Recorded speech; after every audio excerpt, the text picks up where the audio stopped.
Patuloy ang pagdomina at muling nanaig ang lakas ni Naoya the Monster Inoue matapos i-knock out ang South Korean na si Yi Jun Kim sa ika-4 na round.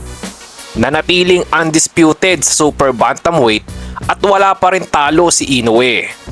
Sa unang round ay nagpakiramdaman muna ang dalawa, ngunit pagdating ng second round ay nag-umpisa nang magparamdam ang halimaw ng Japan. Sa ikinagulat ng lahat ay nagpakita din ng lakas si Kim nang nakakapasok ng paisa-isa ang kanyang mga solid na jab at counter na tumatama din sa mukha ni Inoue. Sa round 3 at round 4 ay dito na tuloy ang nakontrol ni Inoue ang laban. Isang solid na combination ang tumapos kay Kim at talagang inawat na ng referee ang kanilang bakbakan. Nag-improve ang kartada ni Inoue sa 29 na panalo, walang talo.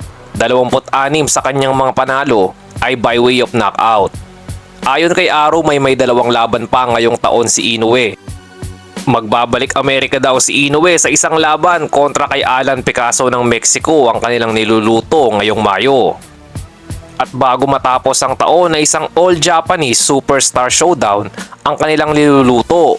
Ang matagal na inaantay na laban kontra kay Junto Nakatani ay mangyayari na daw ngayong taon. At sa susunod na taon ay maaring umakyat na daw sila ng featherweight division.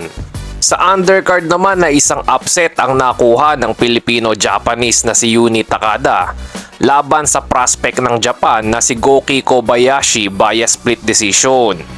Nakuha ni Takada ang WBO Asia Pacific Minimum Weight title at ang kanyang record ay nag-improve sa 16 wins, 8 defeats, 3 draw with 6 knockout.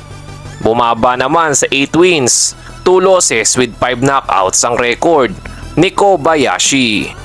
Samantala ay bukas na po ang pagbabalik aksyon ni former world champion Jerwin Pretty Boy Angkahas kontra sa dating world title challenger na si Richie Mepranum.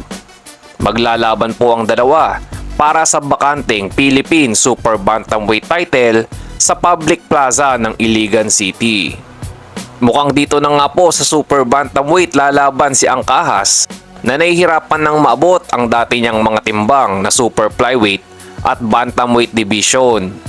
Sa kanyang huling laban noong Setyembre ng nakaraang taon ay tinalo ni Angkahas si Sukpasrid Ponpitak via disqualification. Hawak ni Angkahas ang kartadang 35 panalo, 4 na talo, 2 tabla at 23 sa kanyang mga tinalo ay kanyang ni-knockout.